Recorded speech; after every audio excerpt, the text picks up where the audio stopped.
बिस्मिल्लाहिर्रहमानिर्रहीम। अस्सलाम वालेकुम नाज़रीन, फरवाज एनवी न्यूज़ के प्लेटफॉर्म से मैं आपका मेज़बान नवाज़ भुट्टो आपकी खिदमत में हाजिर।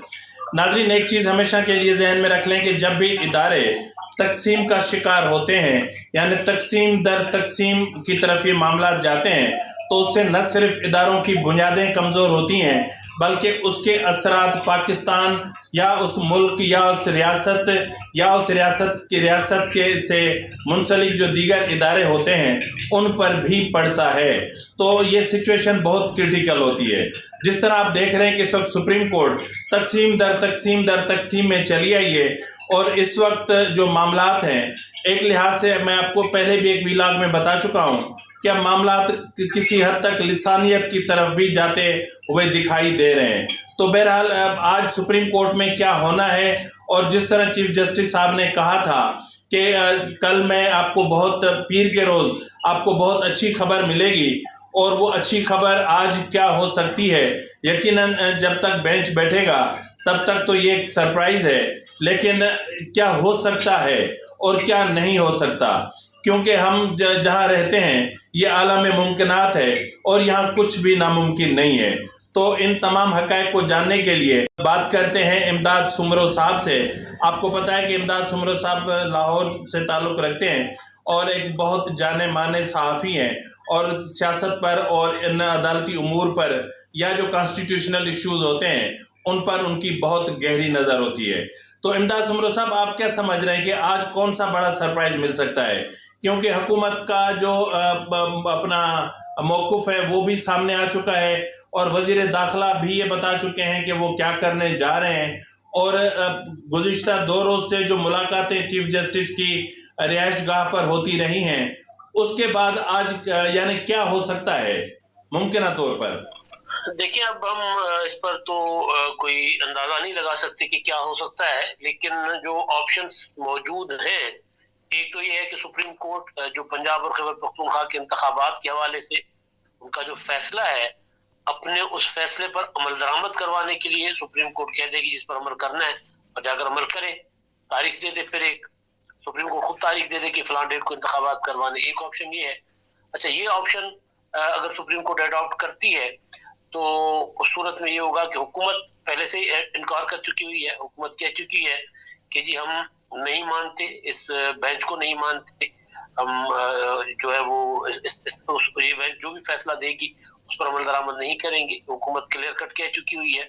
हुकूमत ने कहा है, नवाज शरीफ ने कहा है, ये बात की है।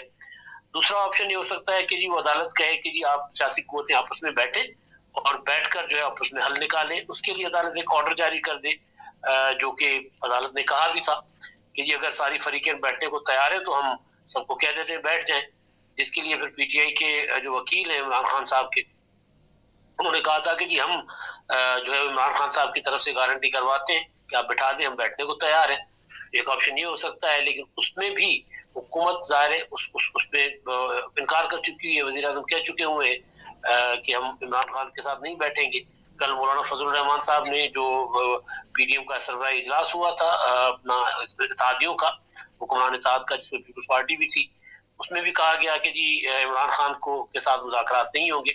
उसके बाद मौलाना साहब ने बाज़ाब्ता एक स्टेटमेंट जारी की कि वो इमरान खान के साथ मुज़ाकरात नहीं होंगे। तो ये वाला मामला भी अगर अदालत उस तरफ लेकर जाती है तो इस पर भी अमल दरामद नहीं होगा। एक और मामला है कि अदालत ये कह दे कि जी इमरान खान अपना सियासतदान आपस में जाकर निपटे और ये मामला सुप्रीम कोर्ट नहीं सुनेगी। और एक इशू है, एक और ऑप्शन है कि जी जो हुकूमत कह रही है फुल कोर्ट बनाने का, तो फुल कोर्ट बनाने की तरफ सुप्रीम कोर्ट जाए, लेकिन हर एक इशू के अंदर काफी सारी कबातें, काफी सारे मसाइल हैं। अगर सुप्रीम कोर्ट ये कह देती है कि जी आप जाकर अपना आपस में तय कर ले, हमारा ये मामला नहीं है, तो उसमें इमरान खान साहब जो है वो सुप्रीम कोर्ट के ऊपर दोबारा जिस तरह उनका प्रोपेगेंडा चलता है वो सुप्रीम कोर्ट के खिलाफ हो जाएंगे। तो हर तरफ से सुप्रीम कोर्ट ने जिस तरह अपने आप को जकड़ लिया हुआ इस मामले में, या एक सियासी बहरान की तरफ सियासी मामला अपने पास लेकर आ गई है, तो सियासी बहरान तो हल नहीं हो रहा, सुप्रीम कोर्ट के लिए एक बहरान क्रिएट हो गया। अच्छा सर, इस वक्त इमदाद साहब, ये जो इत्तेफाक अजीब इत्तेफाक है, इसको हम अजीब इत्तेफाक ही कहेंगे कि जो सियासी मामले हैं वो अदालत में हैं और जो अदालती उमूर हैं या जो अदालती मामलात हैं वो पार्लिमान में हैं।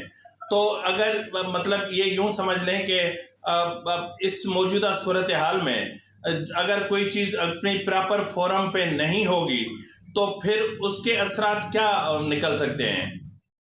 देखिए, असरात तो ज़ाहिर यही निकलेंगे जो अभी भी हैं, मुल्क मज़ीद संगीन बहरान की तरफ जाएगा, क्योंकि मामला जो था अदालत का था नहीं, ये मामला पार्लियामेंट में हल करने वाला था। इमरान खान साहब पार्लियामेंट में मौजूद रहते तो मुमकिन है कि अप्रैल में उनकी हुकूमत खत्म हो गई थी, अगले 2-3 माह के बाद दोबारा अपनी हुकूमत वापस ले लेते, तो उस पोजीशन में वो थे, चंद वोटों से के फर्क से हुकूमत बनी हुई थी। इमरान खान साहब ने पूरा का पूरा सियासत के अंदर इदारों को इक़्तिदार में थे तब भी मुलविस किया और इक़्तिदार से गए तब भी मुलविस किया, और ये बहरान की वजह यही है कि जो सियासी मामला थे उसमें अदालतें बैठकर फैसले कर रही थी। 63A का जो तशरीह थी पंजाब में, उस तशरीह के जरिए जो है पंजाब में हुकूमत चेंज हो गई, तो अदालत का और उस तशरीह उस फैसले के बाद जो हुकूमत तब्दील हुई तो परवेज इलाही आ गए, तो उन्होंने आकर असेंबली तोड़ दी इमरान खान के कहने पर। वो बहरान बेसिकली तो एक अदालती फैसले के जरिए हुआ जो एक सियासी मामले में दिया गया था। जाहिर है मामला ज्यादा संगीन होंगे, ज्यादा बहरान आगे जाएंगे जब तक सुप्रीम कोर्ट ऑफ पाकिस्तान ये कह नहीं देती कि जी मामला हमारे नहीं है, हम नहीं सुन सकते, सियासतदान आपस में जाए, सियासी मामला हमारे पास ना लेकर आए, क्योंकि सियासी मामला में पसंद नापसंद होती है, यानी किसी को फैसला पसंद होगा, किसी को नहीं पसंद होगा, तो जिसको नहीं पसंद होगा वो फिर अदालत के ऊपर जो है वो अदालत को मुतनाज़ा बनाएगा। अदालत इस तरह के मामला में जिसमें कौम पहले से तकसीम है, अपना लेकर वो मामला उनमें पिटीशन सुनकर या सू मोटो लेकर अदालत अपने आप को तकसीम भी कर रही है और मुतनाज़ा भी कर रही है, और इससे बहरान ज्यादा संगीन भी हो रहा है। अच्छा सर, इसमें एक चीज़ और भी है कि ये जो मामला है अपना फुल कोर्ट रेफरेंस के हवाले से, अब फुल कोर्ट रेफरेंस या फुल कोर्ट के हवाले से चीफ जस्टिस साहब अवॉइड कर रहे हैं। अब जहाँ तक मेरा ख्याल है कि इस मामले में जो 6 जजेस हैं वो चीफ जस्टिस साहब के साथ हैं और दूसरी तरफ 7 जजेस हैं जो चीफ जस्टिस के साथ नहीं हैं। तो मसला ये है कि इदारा जो होता है वो फ़र्द वाहिद तो नहीं होता, तो इस सिचुएशन से निकलने के लिए या तो फुल कोर्ट बिठा दें या फिर जिस तरह जो अपना जस्टिस काजी फायज ईसा साहब ने फैसला दिया है या उनकी तरफ से जो फैसला आया है उस पर मनोअन अमल किया जाए, तो क्या अदालत को फेस सेविंग मिल सकती है? से भी नहीं मिल पा रही ना। मसला ये है कि उसमें जो काजी फायज साहब वाले फैसले के ऊपर अगर सुप्रीम कोर्ट जाती है तो फिर 2-3 दिन जो हुए एक छोटा सा एक ऑप्शन मौजूद है, ये वाला हो सकता है काजी फायज साहब वाले फैसले के ऊपर अमल दरामद करके, लेकिन उसमें भी फिर वही बात कि इमरान खान साहब जो है वो सुप्रीम कोर्ट के ऊपर हमलावर हो जाएंगे, जिस तरह उनका तरीका है प्रोपेगेंडा शुरू कर देंगे। उसमें ये मामला है, अगर सुप्रीम कोर्ट फुल कोर्ट बनाती है तो फिर फुल कोर्ट में बैठे हुए जज साहिबान जो होंगे उनमें से 4 जज तो वो हो सकते हैं जिन्होंने पहले कह दिया कि जी सुओ मोटो बनता ही नहीं था, तो फिर क्या वो उसमें बैठेंगे? तो सुप्रीम कोर्ट जो है और अगर सुप्रीम कोर्ट ये कहती है कि जी चले ये मामला खत्म कर देते हैं, तो फिर 3-2 का फैसला जो चीफ जस्टिस साहब ने कहा था कि जी हमने 3-2 की अक्सरियत से ये फैसला दिया है कि जी इंतखाबात जो है फौरन करवाए जाएं, यानी 90 दिन के अंदर अंदर इंतखाबात होने चाहिए, तो वो फिर फैसला उस पर अमल दरामद का क्या होगा? असल में ये जो एक अजीब और गरीब किस्म का दलदल है या एक जाल है जिसके अंदर ऐसा जाल है जो सुलझाते मजीद उलझता हुआ जा रहा है, या जिस तरह बंदा दलदल में फंसता है तो अपने आप को निकालने की कोशिश करता है, मजीद धंसता जाता है। तो पहले इमरान खान साहब दलदल में फंसे हुए थे, अब मुझे लग रहा है कि सुप्रीम कोर्ट जो है इस मामले में पढ़ के सुप्रीम कोर्ट को भी नजर नहीं आ रहा या सुप्रीम कोर्ट के लिए मुश्किल है इस मामले से निकल पाना। अगर सुप्रीम कोर्ट कोई भी फैसला सुनाएगी तो उसमें एक फरीक राजी होगा, दूसरे फरीक ने शोर मचाना है, तो सूरत हाल बड़ी गंभीर है सुप्रीम कोर्ट। अच्छा, इसमें सर यूं भी तो हो सकता है ना कि जिस तरह काजी फायज ईसा साहब के फैसले के हवाले से एक सर्कुलर आ गया, अब उसी तरह उसी पैटर्न पे जो कुछ इस वक्त जो है वो 184(3) के तहत हुआ है उससे मुतालिक भी एक सर्कुलर जारी किया जाए और इस मामले को असर नो देखा जाए, यानी वहाँ से जहाँ से असेंबलियाँ तहलील हुई थी, यानी एक ही हल जो हो सकता है वो ये है कि असेंबलियाँ जिस पोजीशन पे थी उनको उस पोजीशन पे जो है वो कॉन्स्टिट्यूशनली देखकर उनको रिवाइज किया जाए या उनको रेस्टोर किया जाए, तो ऐसा भी कोई रास्ता हो सकता है?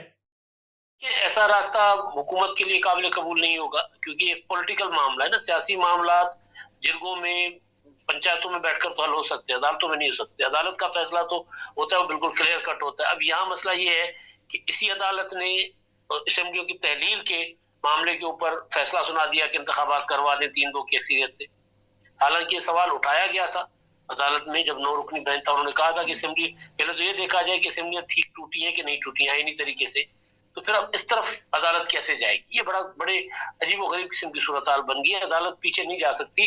अदालत पीछे जाके परवेज इलाही की हुकूमत को अगर बहाल करती है तो इसका मतलब है कि अदालत जो है वो अपने जो 3-2 वाला फैसला है उससे अदालत खुद उससे पीछे हटेगी। बड़ा मुश्किल सूरत हाल है। मतलब मामला देखते हैं अदालत क्या रास्ता निकालती है, लेकिन बहुत मुश्किल और उलझी हुई सूरत हाल बनी हुई है। मतलब हम यूं समझ सकते हैं कि आज का दिन या आज का जो सूरज तुलू हुआ है, ये सूरज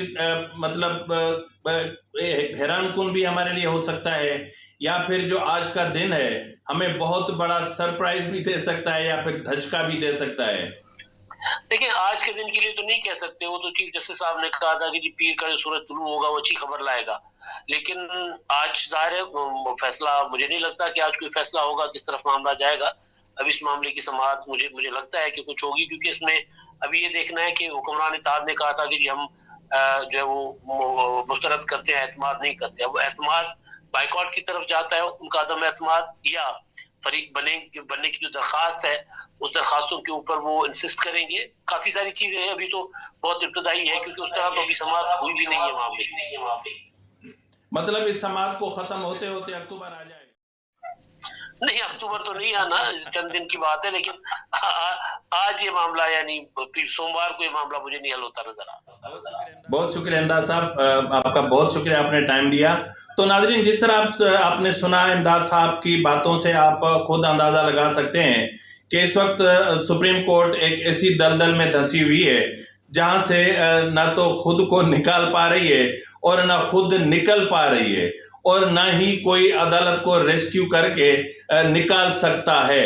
नाजरीन, जैसा कि आप देख रहे हैं कि इस वक्त सुप्रीम कोर्ट के ऊपर काले बादल छाए हुए हैं। अब इसके बाद क्या होता है, या पाकिस्तान को आईनी बहरान से निकालते निकालते सुप्रीम कोर्ट जिस तरह खुद एक बहुत बड़े बहरान से दो चार है और एक बहुत बड़ी तकसीम से दो चार हो गई है, तो कल क्या हो सकता है, यानी आज क्या हो सकता है, या जिस तरह चीफ जस्टिस ने कहा था कि पीर के रोज एक बहुत अच्छी खबर दी जाएगी, तो वो अच्छी खबर क्या हो सकती है, या फिर ये जो तीन रुकनी बेंच है ये भी कल 3 रुकनी रहता है या नहीं रहता है। इन तमाम उमूर को जांचने के लिए हमने राब्ता किया लाहौर के नामवर सहाफ़ी जिनका ताल्लुक लाहौर से है और बहुत अच्छे सहाफ़ी हैं और बहुत बाखबर सहाफ़ी हैं। मौज़म फ़खर साहब, welcome to the show. Thank you very much जी। सर, आप क्या समझते हैं कि आज सुप्रीम कोर्ट में मुमकिन तौर पर क्या अच्छा हो सकता है? ये तो बड़ा मुश्किल सवाल है। अच्छा होने की तो उम्मीद बिल्कुल भी नहीं है, लेकिन अच्छा होने की उम्मीद रखी जानी चाहिए, लेकिन हालात बता रहे हैं कि अच्छा कुछ होने नहीं जा रहा, क्योंकि जिस हद तक की तकसीम बन चुकी है, सुप्रीम कोर्ट अपनी जगह पर मसलन विद इन द इंस्टीट्यूशन बहुत ज्यादा मैस का शिकार है। अब जो बाहर जो है गवर्नमेंट है, ऑपोजिशन है, वो सब बहुत ज्यादा अपनी अपनी जो है वो बका की जंग में मसरूफ है, लिहाजा अच्छे की उम्मीद नहीं है। जिस तरीके से भी आपने इंट्रो में कहा कि पहले सुप्रीम कोर्ट की तरफ से ये बात की गई, फाजिल justice of Pakistan mister justice Umar Ata Bandial की तरफ से, कि पीर वाले दिन वो कोई अच्छी खबर सुनाएंगे, लेकिन वो अच्छी खबर वो तलाश नहीं कर सके, क्योंकि मेरी इतला के मुताबिक कोशिश की गई उनकी तरफ से कि कोई इनफॉर्मल चैट हो जाए उनके फेलो जजेस के साथ, लेकिन कोई उनकी गुफ्तगू नहीं हो पाई। वो फॉर्मल तो बड़ी दूर की बात है, इनफॉर्मल भी नहीं हो पाई। लिहाजा कल मुझे तो उम्मीद नजर नहीं आ रही कि आज सुबह जब ये बेंच अपनी कार्रवाई का आगाज करेगा सुबह 11:30 बजे, उस वक्त तक कोई अच्छे की कोई उम्मीद रखी जाए। That is quite out of question. Sir, supreme court या अपना चीफ जस्टिस उमर अता बंदेहाल साहब की तरफ से फुल कोर्ट तश्कील दिए जाने में आखिर मुज़ायका है क्या? आखिर वो क्यों इतने खौफज़दा हैं फुल कोर्ट से? बात मैं आपको बताऊं बड़ी क्लैरिटी के साथ, बड़ी मतलब ये संजीदा बात है। फुल कोर्ट अगर बन भी जाता है, इस वक्त इशू क्या है? इशू ये है कि एक असेंबली है पंजाब की और एक असेंबली है खैबर पख्तूनख्वा की। एक असेंबली टूटी है 15 जनवरी को, एक टूटी है 18 जनवरी को। और कॉन्स्टिट्यूशन के मुताबिक 90 दिन के अंदर अगर कोई असेंबली तहलील होती है, उसको उसका चीफ मिनिस्टर तहलील करता है, तो उसने कबल अज़ वक्त तहलील करता है, तो वो 90 दिन के अंदर इलेक्शंस होने। ठीक है। अब कोई भी जज चाहे वो किसी भी अदालत में बैठा हो, लाहौर हाई कोर्ट ने फैसला दिया हुआ है ना, जस्टिस जवाद ने, कि 90 डेज के फैसला सिंगल बेंच फैसला दिया हुआ है। उसके ऊपर कंटेम्प्ट की अपील गई हुई है। कंटेम्प्ट की अपील के ऊपर जज साहब ने कहा है कि जनाब पहले 90 दिन गुजरने दें, इलेक्शन नहीं होंगे तो फिर मेरे पास आना। ठीक है जी। सुप्रीम कोर्ट में अब आप फुल कोर्ट बना लें, सिंगल बेंच बना लें, जो मर्जी बना लें, कोई बंदा आपको ये नहीं कह सकता कि आपने 90 डेज की जो प्रोविजन है कॉन्स्टिट्यूशन की, आप उससे बाहर जा सकते हैं। अब मसला क्या है? मसला ये है कि एक गलती हो चुकी है। गलती ये हो चुकी है कि एक बेंच बना पहले 9 रुकनी, सही, जिसने सुर मोटो लिया, वो 9 रुकनी से हुआ 7 रुकनी, 7 रुकनी से हुआ 5 रुकनी। ठीक है जी। और फिर वहां पर 3-2 का फैसला आया, लेकिन उससे पहले जो 4 जजेस थे उनका एक डिसेंट नोट आ गया। अब वो बन जाता है 4-3 का फैसला, क्योंकि 2 उसमें से वॉलंटरली निकल गए, जस्टिस मजार अली अकबर नकवी साहब और जस्टिस एजाजुल हसन। अब वो है एक बुनियादी इशू, जनाब जजमेंट कौन सी है? 4-3 वाली वैलिड है या 3-2 वाली वैलिड है, या कम मार्च की वैलिड है कि उसके बाद वाली वैलिड? तो उसका इनफैक्ट जो फैसला है वो होना जरूरी है। अब इसी दौरान 15 मार्च की एक और जजमेंट आ गई जस्टिस काजी फाइज ईसा वाली बेंच साजी पर आर्टिकल 184 क्लॉज 3 के हवाले से। अब वो जजमेंट आने के बावजूद उसका जारी ना किया जाना, सुप्रीम कोर्ट के ऑफिस की तरफ से उस जजमेंट का जारी ना किया जाना, ये भी एक बहुत बड़ा सवाल है। अब वो जजमेंट जारी जब होती है उसके बाद, यानी 15 मार्च के बाद, ये जो जज साहब हैं ये उसके बाद फिर उस जजमेंट के बाद 184(3) की एक पिटीशन लगा लेते हैं अपने पास। वो ये इस तरह के इश्यूज डेवलप हो गए हैं इदारे के अंदर, जो मेरा नहीं ख्याल के इतनी आसानी के साथ एड्रेस पाएंगे। सर देखें, 2 जजेस तो जो है वो खुद रजाकाराना तौर पर अलग हुए ना, जस्टिस मज़ाहिर अली नकवी और जस्टिस एजाजुल हसन साहब। उसके बाद अब अगर फुल कोर्ट बनता है तो बाकी पीछे बचते हैं 13 जजेस। तो 13 में जो है वो चीफ जस्टिस साहब को यकीनन जो मेजॉरिटी है वो हासिल नहीं है, क्योंकि हमेशा चीफ जस्टिस साहब की तरफ से ऐसे नहीं सर, ऐसे नहीं। देखिए, अगर तो फिर इस पर बनना है ना, इस पे बनना है, तो फिर तो आपको ये 7 जजेस उसमें से निकालने पड़ेंगे। ठीक है। मौजूदा 3-2 वाले भी निकालने पड़ेंगे, यानी वो वाले 3 भी निकालने पड़ेंगे, और जिन्होंने 4 वाला जजमेंट दे चुके हैं ऑलरेडी, आपको उसको भी निकालना पड़ेगा। क्वेश्चन ये है कि फुल कोर्ट बनेगा किस इशू पर? सही। इशू क्या बता, अब मुझे इशू बताए ना, इशू क्या है? इशू अगर इस पे बनता है, इशू अगर फुल कोर्ट इस पे बनता है कि वो जो जजमेंट आई थी 1 मार्च वाली, उसको जायजा लेना है कि वो फैसला किसका माना जाएगा, 3-2 का माना जाएगा, 4-3 का माना जाएगा। फिर एक वैलिड क्वेश्चन है, फिर फुल कोर्ट बनना चाहिए। अगर वो नहीं है तो फिर अगर पीछे जाके आर्टिकल 63A की प्रेसिडेंशियल रेफरेंस की इंटरप्रिटेशन देखनी है, तो फिर उसके ऊपर फुल कोर्ट बन सकता है। अब ये तो जज करना है कि फुल कोर्ट बनना किस पे है। 90 डेज में अगर फुल कोर्ट बनाएंगे तो वो उसका फैसला भी यही आएगा कि इलेक्शंस कराना जरूरी है, ये आगे की है। सही। सर देखें, इसमें यह है कि एक बहुत टेक्निकल चीज हुई है जिसकी तरफ किसी का ध्यान नहीं गया। अब वो ये है कि चीफ जस्टिस साहब का कहना है कि जस्टिस मज़ाहिर अली नकवी और जस्टिस एजाजुल हसन को उन्होंने जो रजाकाराना तौर पर जो बेंच को छोड़ा था वो इन राइटिंग तो हमने दी ही नहीं है। इसका मतलब ये है कि वो बेंच का हिस्सा थे और इसी वजह से एजाजुल हसन इस वक्त बेंच में बैठे हुए हैं।